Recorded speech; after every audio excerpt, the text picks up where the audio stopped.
Trouxemos para a reflexão da noite de hoje um ponto que eu quero agradecer de público, que esse ponto veio a calhar, e eu só estou fazendo porque o nosso querido irmão Paulo, pediu: Sari, vê se pode para mim, porque surgiu um problema aqui e eu não vou poder.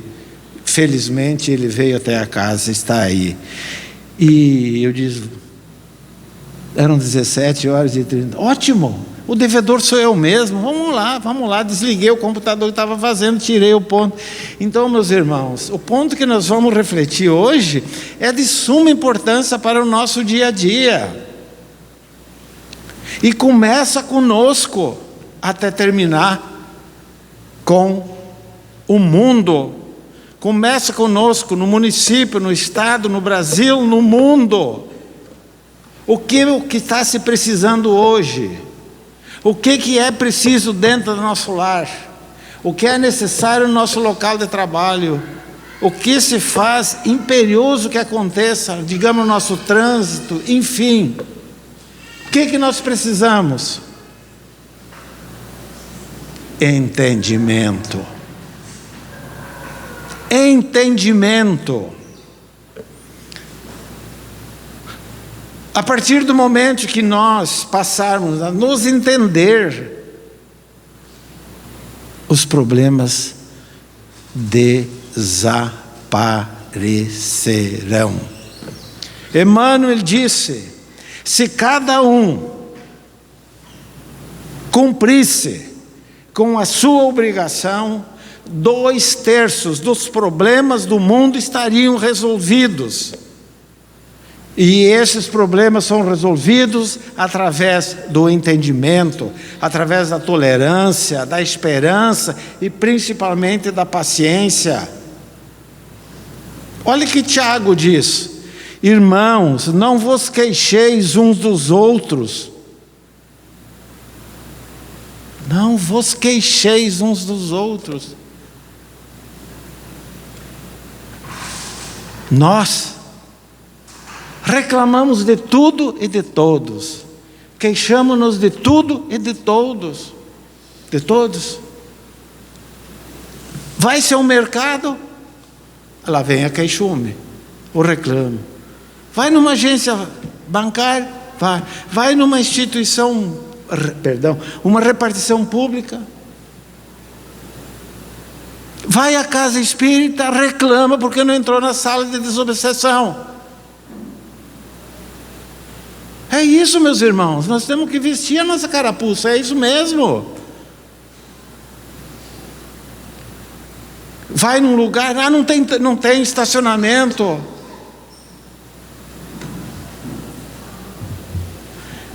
Então, meus irmãos, mergulhar o divino dom da palavra. Veja bem, meus irmãos, o divino dom da palavra. Falar no vaso lodoso da queixa é o mesmo que inflamar preciosa lâmpada no conteúdo da caixa de lixo. Mesma coisa, pega um cristal, uma luz, põe na caixa de lixo, mesma coisa. Como nós usamos. O próprio Tiago fala: a língua é um fogo. Então não vamos transformar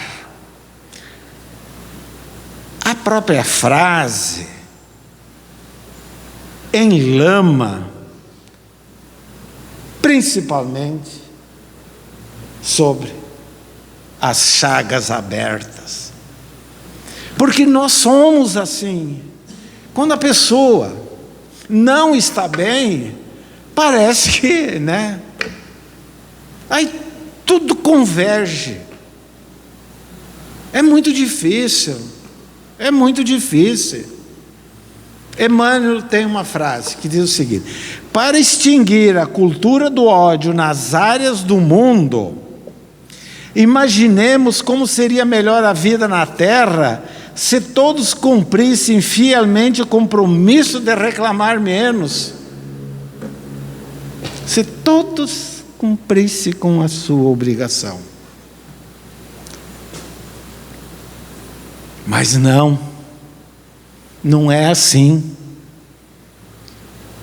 Todos nós, mormente nos tempos que estamos passando, todo mundo exige direito disso, direito daquilo, direito daquele outro. Mas será que estão cumprindo os deveres? Você só pode exigir o seu direito se você cumprir o seu dever. Então, meus irmãos, são os atritos mínimos, as coisinhas menores que nós possamos imaginar, que surgem, florescem atitudes extremas, que depois nós vamos chorar talvez milênios.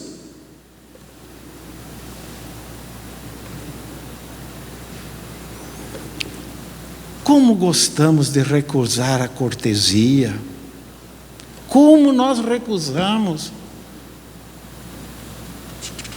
Claro, com raras exceções. Só para ver. Implantamos a animosidade onde a harmonia reinava antes. Instalamos o pessimismo com a formulação de queixas desnecessárias ou criamos obstáculo onde as grandes realizações poderiam ter sido tão fáceis. Tudo por quê? Não desistimos de reclamar. Na maioria das vezes, por simples bagatelas. Pensemos nós no nosso dia a dia, todos os desastres que ocorrem é o início de uma pequena fagulha, uma pequena chispa.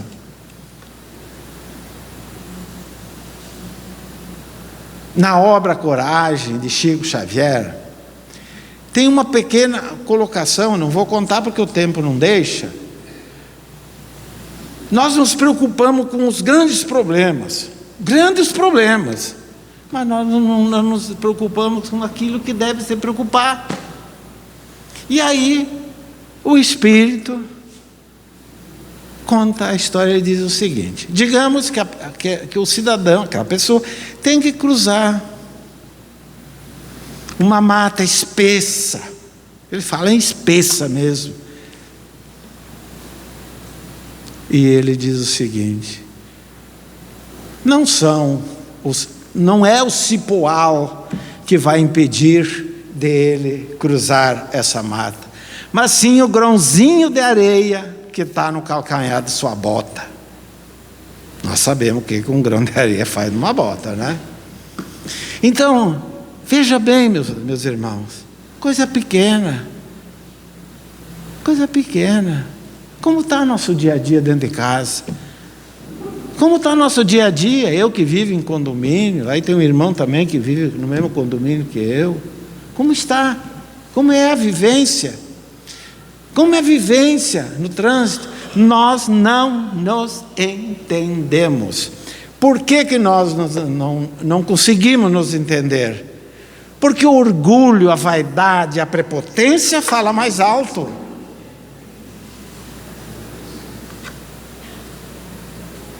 Então o que nós precisamos? Ergue a esperança ao pé dos que desfalecem na luta. Exalta a excelência do amor perante aqueles que o ódio intoxica. Louva as perspectivas da fé ao lado dos que choram. Aponta as qualidades nobres do amigo que caiu em desvalimento. Destaca as possibilidades de auxiliar onde outros somente veem aquilo que não presta ou motivo de censura. Desdobra o trabalho restaurador, onde o pessimismo condena. O século passado, segundo Leon Denis, foi o século do pessimismo. E nós estamos hoje no século da famigerada depressão, que eu já falei aqui. Pessimismo do quê? Essa é a indagação que eu faço. Pessimismo do quê? Ah, mas eu não consigo emprego. O que você está fazendo para conseguir? Ah, não, eu quero emprego de X. Porque de Y eu não trabalho. Quando Deus disse, comerás o pão com o suor do seu rosto. Quando o apóstolo Paulo disse que se tiver por dia 2 fatias de pão e a roupa que veste, que mais me interessa? O que está fazendo? Ah, mas a violência está terrível. Sim, está terrível, sim. O que é que nós fizemos para que a violência minore? Minimiza, né? Um pouco. O que é que nós fizemos? O que é que nós fizemos dessas crianças abandonadas? Alguém aqui foi alguma vez? Você foi, meus parabéns. É muito fácil. Está no sofá, no ar-condicionado. Nós somos assim, meus irmãos. Eu também sou assim. E não é assim. Se nós quisermos algo de melhor amanhã, é preciso que nós começamos a fazer algo hoje. Deixar de lado a maledicência e começar a trabalhar. Nós temos tanta raiva da corrupção, mas nós somos corruptos.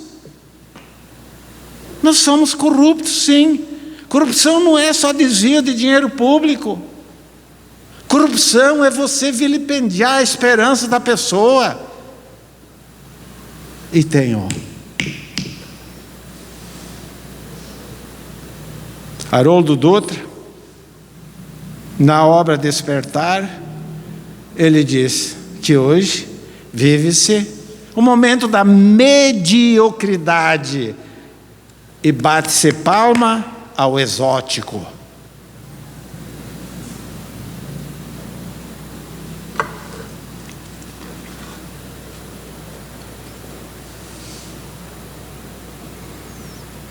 Então, há necessidade de entendimento, meus irmãos. Necessidade de entendimento. O que falta para nós nos entendermos? O que falta? O que falta? Acontece uma tragédia,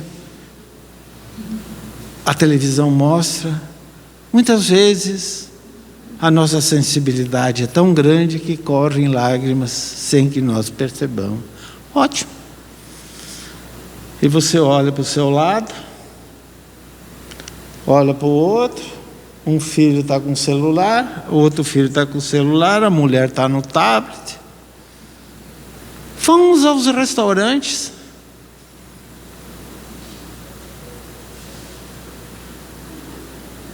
Eu não estou criticando, cada um faz o que quiser.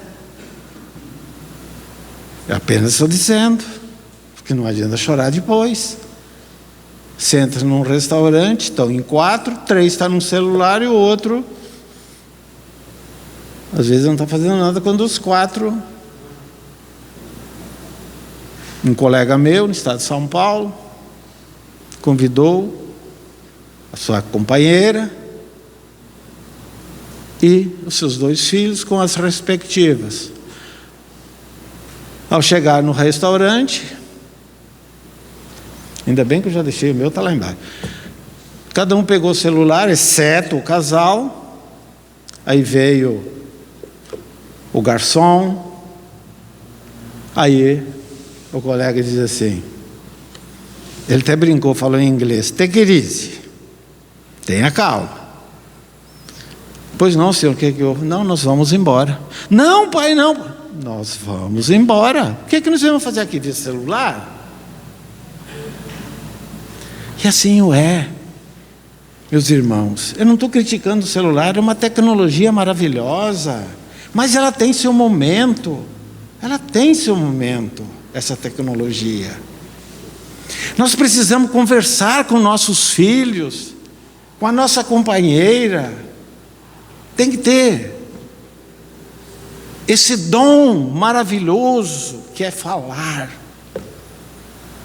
Esse dom maravilhoso de ver, enxergar, que são nossos olhos. E aqui eu quero fazer menção a um amigo nosso, e ele acompanha o estudo do Evangelho dessa casa. O nome dele é Emerson Sandim, mora no estado de Minas Gerais. Ele disse para mim: Sari, é bom ser cego.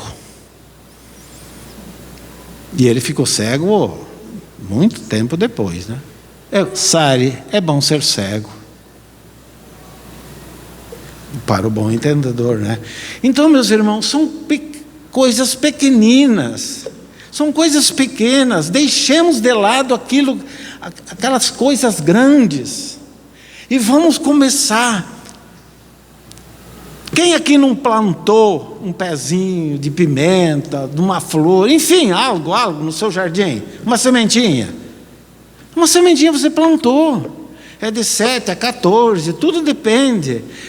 Ela demora, é uma coisa pequenina. Assim somos nós. Vamos implantar essa sementinha de esperança, de ânimo, deixar de lado o desânimo. Está tudo perdido, não adianta mesmo. Claro, se continuar não vai adiantar mesmo. Então nós temos que fazer a nossa parte. Então a necessidade do entendimento. Não deu hoje, tudo bem. Quando nós não somos atendidos, como nós reagimos?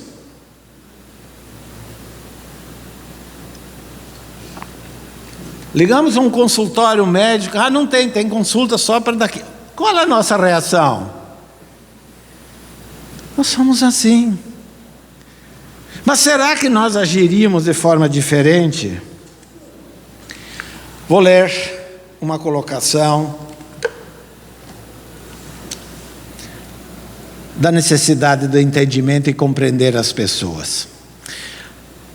Um dos companheiros trazia culto evangélico e enorme expressão de abatimento.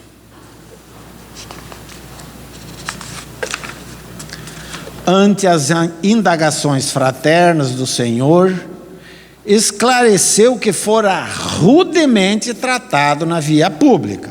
Ele está contando que ele foi maltratado. Vários devedores, por ele convidados a pagamento, responderam com ingratidão e grosseria. Jesus, ouvindo isso, nem tchô.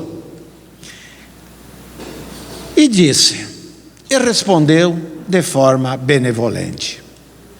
Um grande explicador dos textos de Job, possuía singulares disposições para os serviços da compreensão e da bondade. E talvez por isso organizou uma escola em que pontificava com indiscutível sabedoria. Amparando certa ocasião um aprendiz irrequieto que frequentes vezes se lamuriava, reclamar, né? De maus tratos que recebia em praça pública, saiu pacientemente em companhia do discípulo pelas ruas de Jerusalém, implorando esmolas para determinados serviços no templo. A maioria dos transeuntes dava ou negava com indiferença, mas numa esquina movimentada, um homem vigoroso respondeu-lhe a rogativa com aspereza e zombaria. Jesus tomou o aprendiz pela mão e ambos seguiram, cuidadosos. Não andaram muito tempo e viram cair no solo aquela pessoa que agrediu, ralado de dor violenta, provocando socorro geral. Verificaram em breve que o irmão irritado sofria de cólicas mortais. Demandaram adiante quando foram defrontados por um cavalheiro que nem se dignou em responder-lhe a súplica, endereçando-lhe tão somente um olhar rancoroso e duro.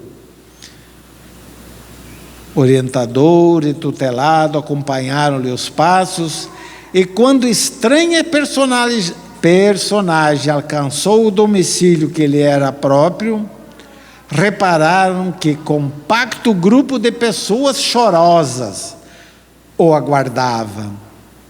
Grupo esse ao qual se unia um copioso pranto, informando-se os dois de que o infeliz retinha no lar uma filha morta. Prosseguiram esmolando na via pública e, a estreito passo, receberam fortes palavrões de um rapaz a quem se havia dirigido. Retraíram-se ambos em expectativas, verificando depois de meia hora de observação que um mísero não passava de um louco. Em seguida, ouviram atrevidas frases de um velho que lhes prometia prisão e pedradas. Mas, decorridas algumas horas, souberam que o infortunado era simplesmente um negociante falido. Como o dia declinasse, o respeitável instrutor convocou o discípulo ao regresso e ponderou: guardaste a lição? Aceita a necessidade do entendimento por sagrado imperativo da vida. É imperativo da vida, é necessário o entendimento. Nunca mais te queixe daqueles que exibem expressões de revolta ou desespero nas ruas. O primeiro que nos surgiu à frente era um enfermo vulgar. O segundo guardava em casa a morte da filha. O terceiro padecia de loucura. E o quarto experimentava a falência.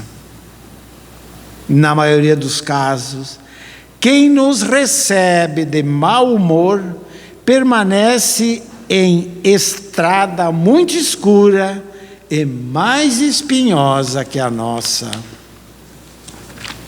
E completando o ensinamento, terminou o Senhor, diante dos companheiros espantados: quando encontrarmos os portadores de aflição, tenhamos piedade e auxiliemo-nos na reconquista da paz íntima. Entendimento. Nunca te queixes dos outros. Veja bem, nunca. Mesmo porque em nos queixando de alguém, é preciso consultar o próprio íntimo para saber se em lugar desse alguém não estaríamos fazendo isso ou aquilo de maneira pior. Dediquemos para a solução do problema as nossas melhores forças, buscando esquecer-nos de modo a sermos mais úteis junto àqueles que nos cercam. Como disse o apóstolo Paulo, dando sempre graças a Deus por tudo, em nome do Senhor, em nome de nosso Senhor Jesus Cristo. Assim, agradeçamos ao Pai a oportunidade e, através das dores e das dificuldades da vida, resgatamos os nossos débitos perante a justiça divina.